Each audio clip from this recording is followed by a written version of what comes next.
Peter's on the phone. Hold on. Sorry, I'm late. Wrapping up some business. Good afternoon. The president this morning met with General McMaster.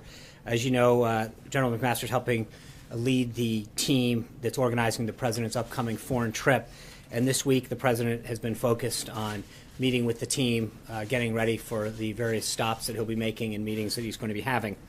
During his many conversations with world leaders, the president has seen a great desire for America to re-engage and be a leader once again in helping solve the world's complex problems.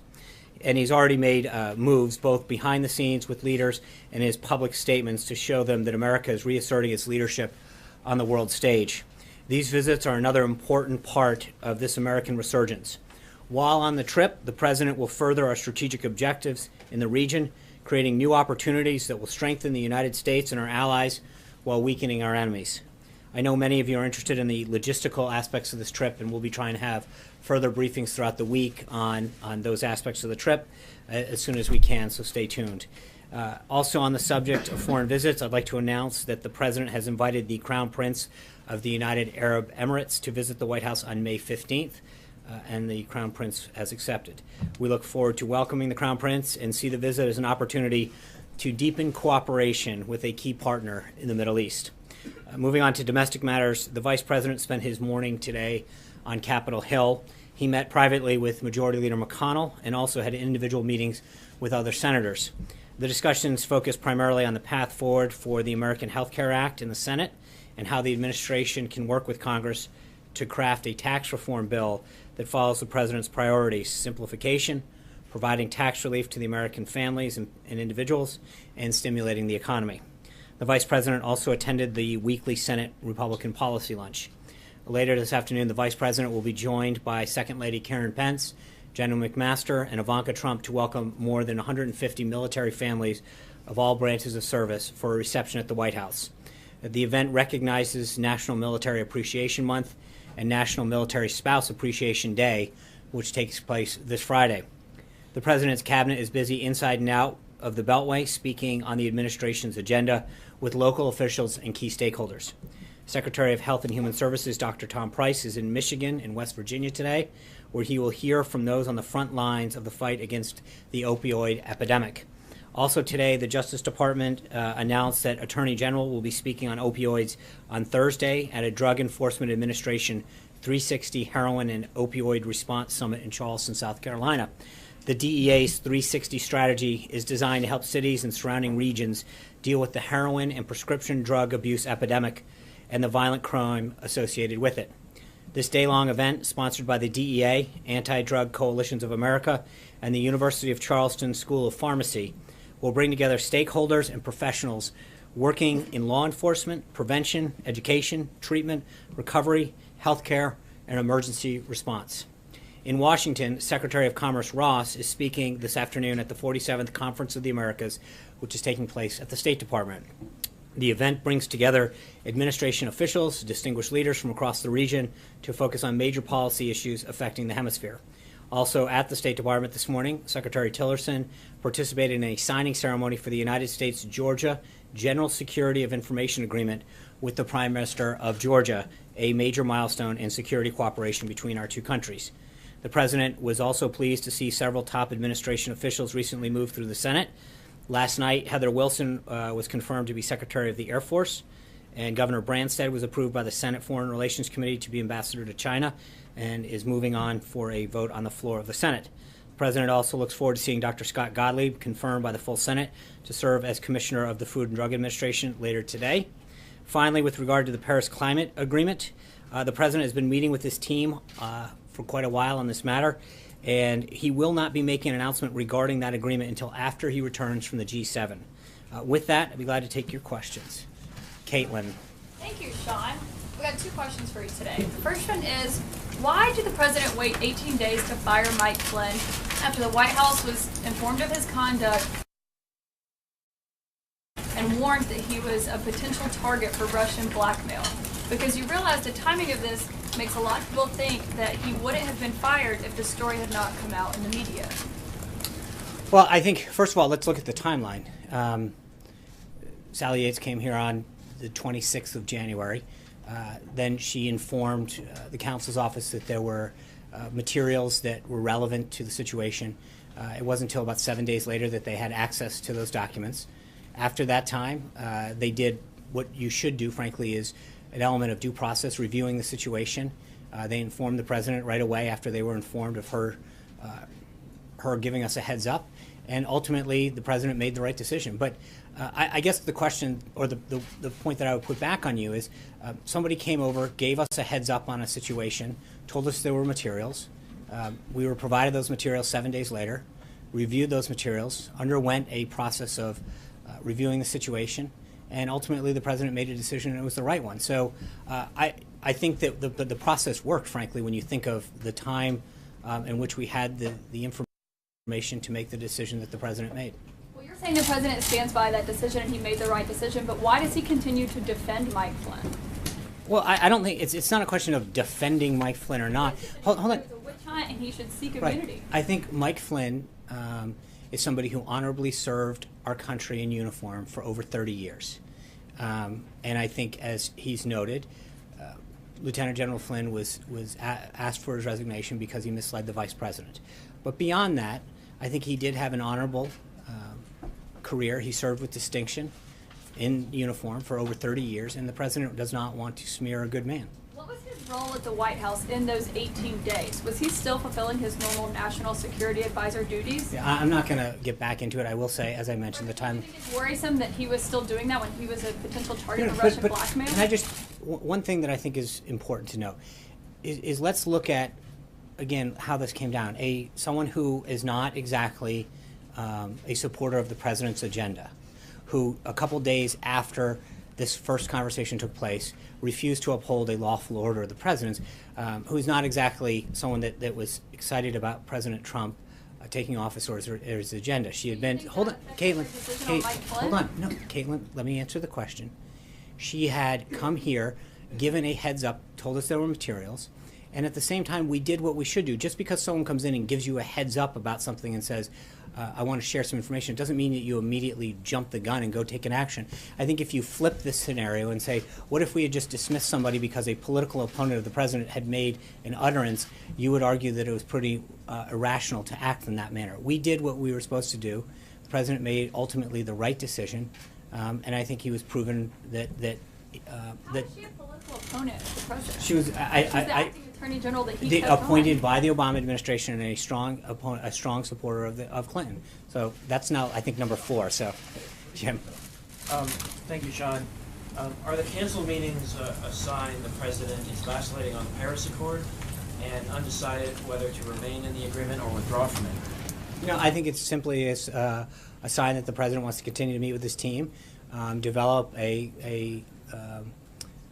meet with not just the economic piece, but his environmental team, and come to a decision on what's the best interest of the United States using the expertise that surrounds him. Well, Okay, Mara. John, does the president want to win the war in Afghanistan? Yes. What would winning mean to him?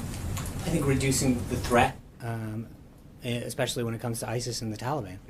Reducing the threat. Well, I mean, minimizing, eliminating, but obviously, in the best case scenario, we want Major. I'm going to answer Mara's question.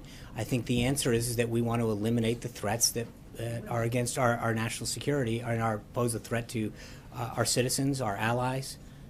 So we need to fully eliminate any threat around the globe, frankly, not just in Afghanistan, that poses a threat to our people and our allies. I just have a question as he considers what to do next and if he wants to commit more troops. At one point, we had 100,000 troops there and we didn't eliminate the threat. Why would 15,000 do the trick if 100,000 did before? Well, I think that's a very Washington question, meaning just because you spend more, throw more people, doesn't mean you're doing it in the most effective way. I think one of the things that he has asked his national security team to do is to actually rethink the strategy. What are we doing to achieve the goals that you were asking about? How do we actually, how do we win? How do we eliminate the threat? And I think doing that isn't just a question of throwing money or people, but looking at the mission and the strategy, and that's what the team has been doing holistically, not just in Afghanistan, but the total beyond Afghanistan, it's also the way that he's asking them to look at the threat And that when he ISIS makes poses. the final decision, will he explain this to the American people, or will be this something We'll coming out of the see. Senate? I mean, I don't want to get in front of, I don't know how he's going to do that, but we'll wait and see and go from there. John?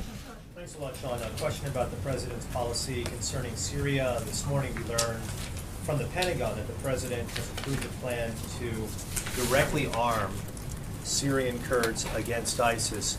Has the president discussed this plan with the leader of Turkey, and what was the reaction from Turkey? I don't know if he's addressed this to the president yet. I do know that yesterday the president authorized the Department of Defense to equip Kurdish elements of the Syrian Democratic Forces as necessary to ensure a clear victory over ISIS in Raqqa, Syria.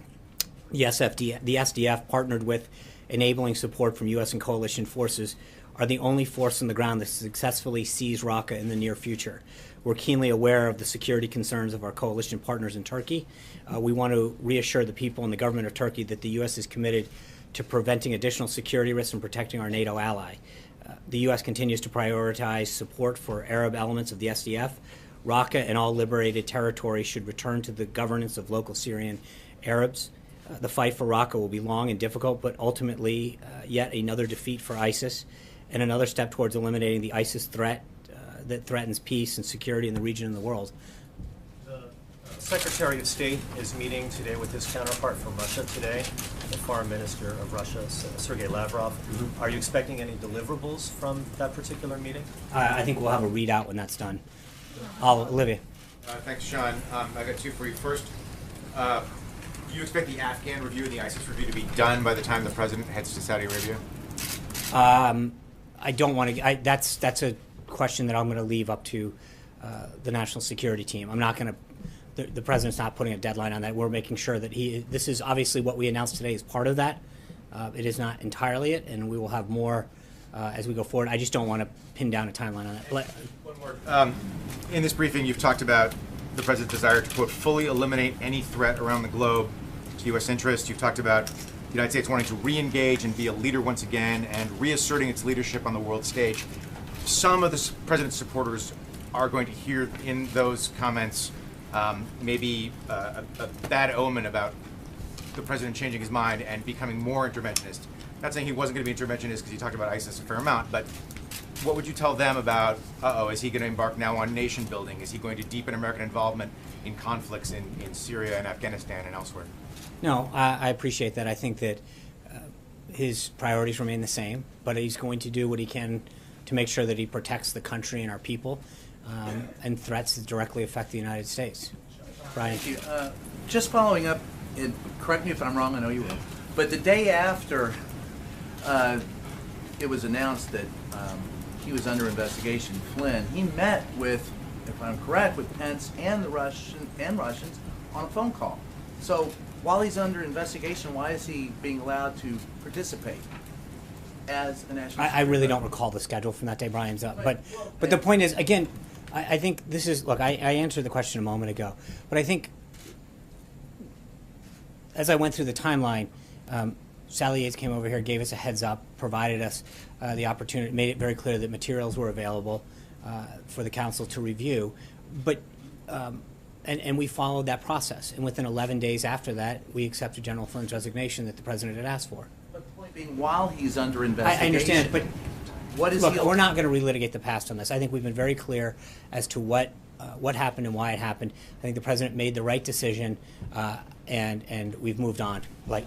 Sean, can you confirm that the meeting today between Ivanka Trump and Mr. Pruitt was canceled, and if so, why? I don't know. I'd be glad to get back to you on that. I'm not sure. And secondly, as it relates to the G7, you said the decision on the Paris Climate Agreement will be made after the G7. So does the president feel that he can extract any concessions while he's there? Does he feel like he can renegotiate it? Or does he just want more time? Why until after the G7? I think the president wants to make sure that he has an opportunity to continue to meet with his team to create the best strategy for this country going forward. Sarah Murray, welcome back. Mrs. Sarah Murray. Congratulations. Thank you very much. I just want to get back to Olivier's point. I mean, why shouldn't President Trump's supporters, if he does decide to add more troops in Afghanistan, see that as running counter to what he campaigned on for so long. The notion of America first, the notion of, you know, the fact that we're too involved in foreign entanglements abroad. He campaigned on that, and the way he's governed, I think, from what we've seen in Syria and from what he's considering in Afghanistan, seems to send a very different message. I just want to be clear. The one thing that there is a difference between Afghanistan proper and our effort to defeat ISIS. And that's one thing that he was also very clear on in the campaign, that, and as president, that he is going to do everything he can to fight radical Islamic terrorism, to root out and destroy ISIS. In some cases, if ISIS, where he has to go into Afghanistan, they may be synonymous at that point, but they are not always the same, right? You can be in, the goal is always going to be defeat ISIS, which is something that he's been very clear on with the American people from the get-go. But that all being said, let's be clear, with the exception of the piece that we announced today, that the president authorized yesterday, no decision has been made. So let's not get ahead of what that ultimate policy will be.